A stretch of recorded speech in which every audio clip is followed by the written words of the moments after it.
You know, I'm so proud. I'm really so proud. I'm from Thailand. The Thailand is a small country, but I want to show what Thai people can do. But now I'm so proud to be here. Tony Jaa, the martial arts legend who stunned the world with his fearless stunts, vanished without a trace. Was it a breakdown? A career ruined by industry control? The truth is even darker than you think. In this video, we look at the shocking story that caused his sentence. Stay tuned to find out.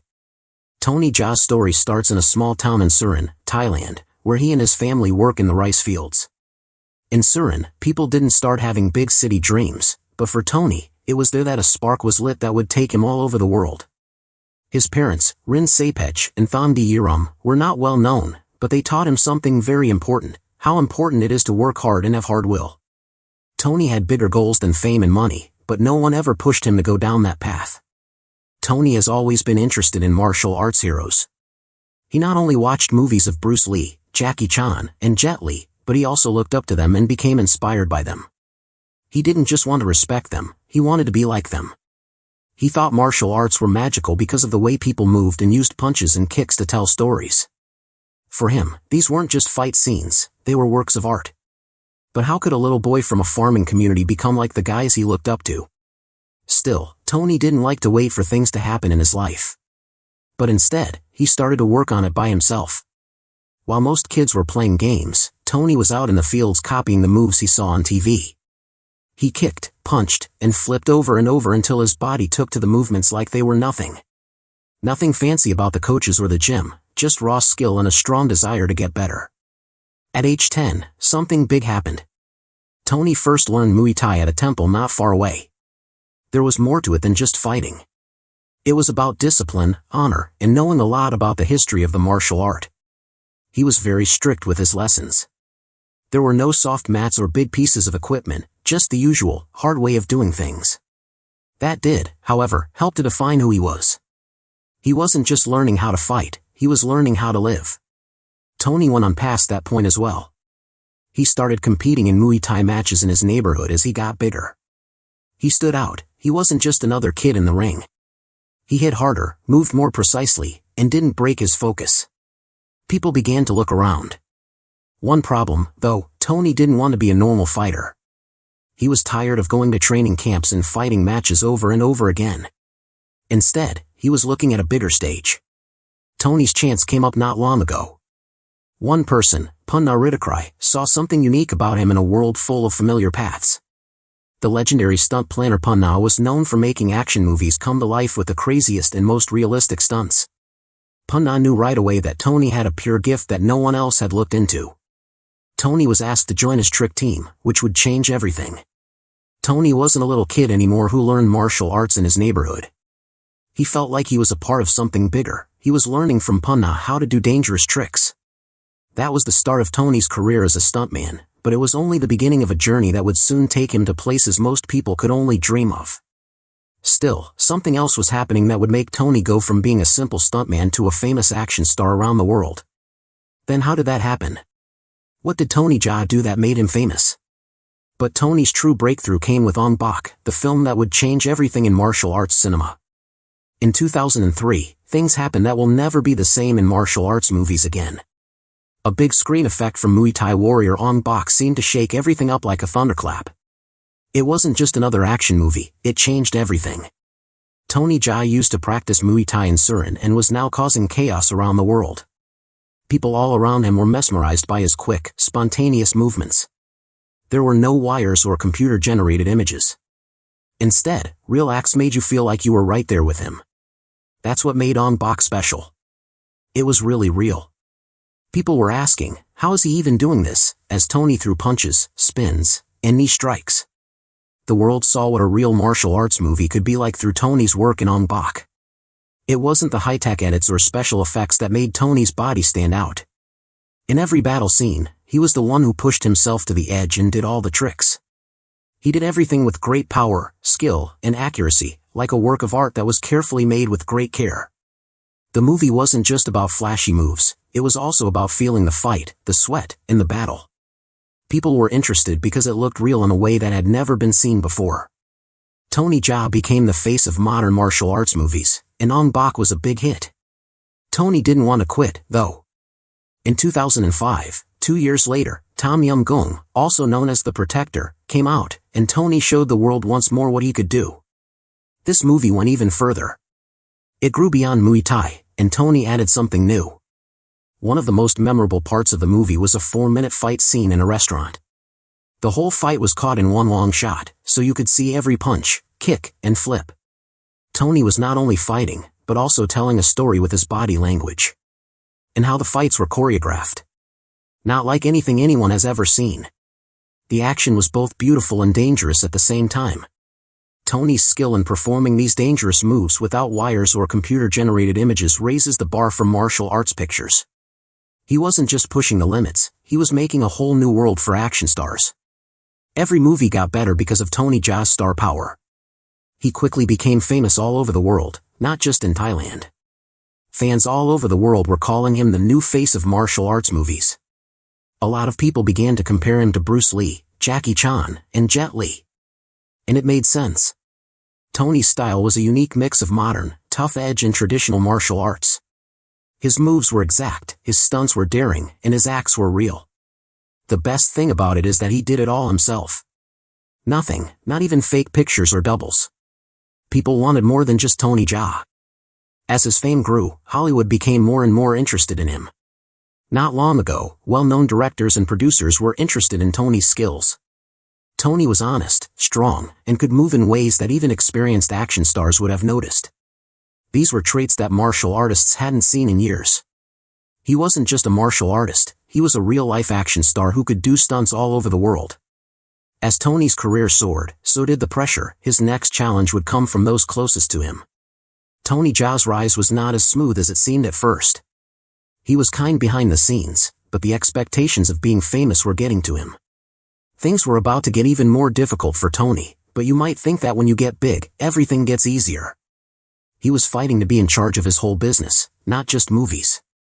His bond with Punna Ridikrai was the first clear sign that something wasn't right. Punna had been Tony's guide. He was the one who first saw how brilliant he was and gave him the chance to shine. But the pressure grew as their jobs did. Changes that were creative started to creep in. Punna and Tony had different ideas about what their next big project should be, which is what caused the highly anticipated movie Sword to be cancelled. This was the start of them getting farther apart. Tony, the rising star, felt more and more restricted, and Punna didn't like the way things were going either. Still, Punna Tony wasn't the only one fighting. The Thai company Sahamangkal Film, which was responsible for his early successes, had a tight grip on his career. They controlled everything about him, including the movies he made, how much money he made, and where he worked. Tony was becoming famous all over the world, but Sahamangkal was keeping him in check. They didn't like it when he played roles outside of Thailand or left the Thai film scene.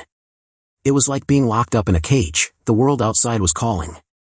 They wouldn't let Tony move up in his job, even though he really wanted to. Tony wasn't pleased that the company wanted him to keep making the same types of movies that had worked in the past. He wanted more. He wanted to get away from Thailand and show them that he was more than just a martial arts star. But because of how he affected the company, that was almost impossible. He was excited about more than just fame. It was his creativity and the freedom to choose the jobs he wanted. The real turning point happened while shooting Ong-Bak 2. What was supposed to be a follow-up to the hit first Ong-Bak turned into a nightmare of a production. Tony was in charge of the movie and not just playing in it. A great deal of stress was present. He was doing things that were even more dangerous than they had been in the past. Besides that, he had to handle creative disagreements, keep up with production, and talk to the center about the growing stress. Too much for one guy to handle. Tony quickly felt stressed out. He wasn't seen on the set for weeks, and rumors started to spread. Some said he broke down because of stress, while others said he was trying to get away from it. No matter what the reason was, it was clear that he couldn't handle everything. Tony had to take a break, which was something he had never done before because he was too tired to keep going. The company didn't know what to do and ran to nowhere. They were trying to keep the movie on track even though things were getting out of hand without Tony's help. This was the start of a very bad time for Tony Jaa. The man was struggling just to keep his head above water. He seemed indestructible at one point.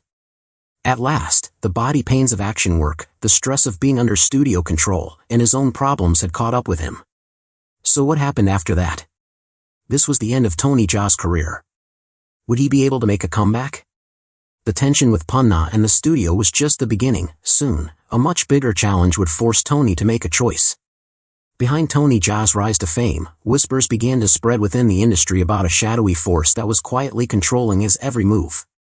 While Tony was known for his incredible fight scenes and gravity-defying stunts, there was something even more powerful at play behind the scenes.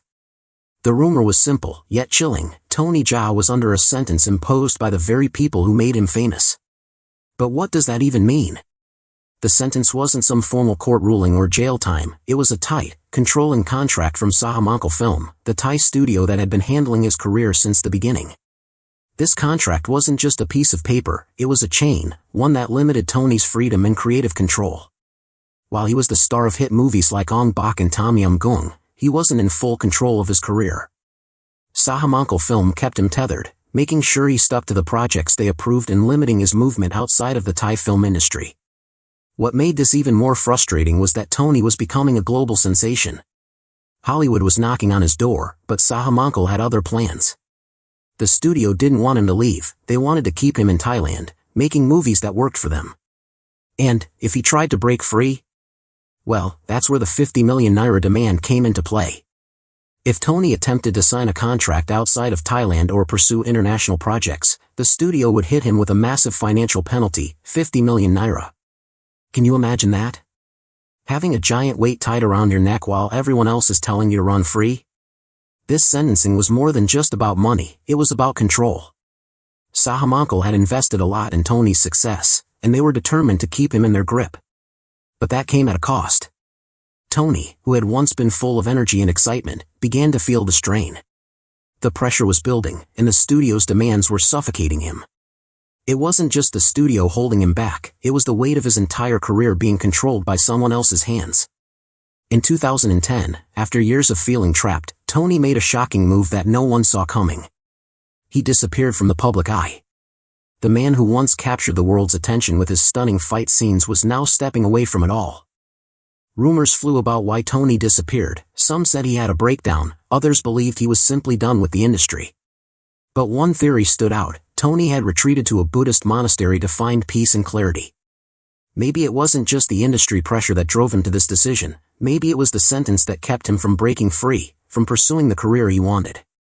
Whether the 50 million naira demand was the tipping point or not, this sentencing fueled even more speculation about Tony's sudden departure.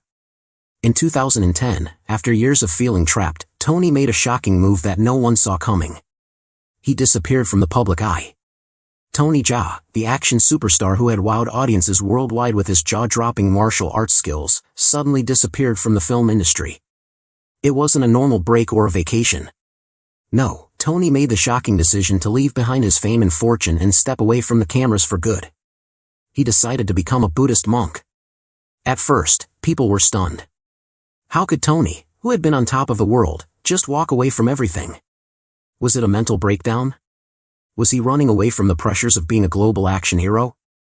Or was it something more, a chance for a spiritual reset, a break from the noise of the world? The answers weren't clear. Fans, critics, and even his colleagues were left to wonder why someone who had just been at the peak of his career would suddenly vanish without a trace. As the weeks turned into months, rumors spread. Some said Tony had reached his breaking point. The constant pressure of being an international star, the toll of performing dangerous stunts, and the struggles with the studio must have weighed heavily on him. Others thought he simply needed to find peace. After all, Thailand's Buddhist traditions are all about finding balance and inner harmony. Maybe Tony felt that he had given everything to his career, and now it was time to focus on something deeper, something more meaningful than fame and fortune. Whatever the reason, Tony's disappearance was felt across the martial arts world. He had been the face of a new era in action films. Ong-Bak and The Protector had changed the game, and Tony had quickly become a household name. But now, with him gone, a void was left in martial arts cinema. Fans who had eagerly awaited his next big movie were left in the dark, wondering if they would ever see him on screen again. His absence was like a shadow hanging over the industry. While Tony was meditating in the monastery, the world around him moved on. Other stars, like Donnie Yen and Iko Uwais, stepped up and took the spotlight. Hollywood, which had once shown interest in Tony's talents, moved on to other actors who could deliver the high-octane stunts that had made Tony famous. For a while, it seemed like Tony had disappeared forever.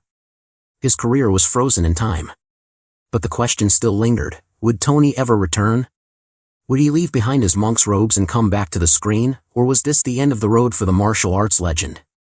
His disappearance left the world guessing, and the mystery only deepened as the years went by. Was he truly done with the film industry? Or was this just the calm before the storm? And so, as the world moved on, the legend of Tony Jaa continued to grow, with fans waiting, hoping, and wondering what would happen next. People started wondering if he would ever return to the big screen. Was he done with movies for good, or was this just the break he needed to come back stronger? The mystery of Tony's disappearance added to the enigma of his career, leaving fans and industry insiders alike eager for answers. But for now, Tony Jaa remained a legend in limbo. What was next for him? Only time would tell. Thanks for watching. If you enjoyed this video, don't forget to like, share, and subscribe. Click on the next video popping up on your screen for more amazing content.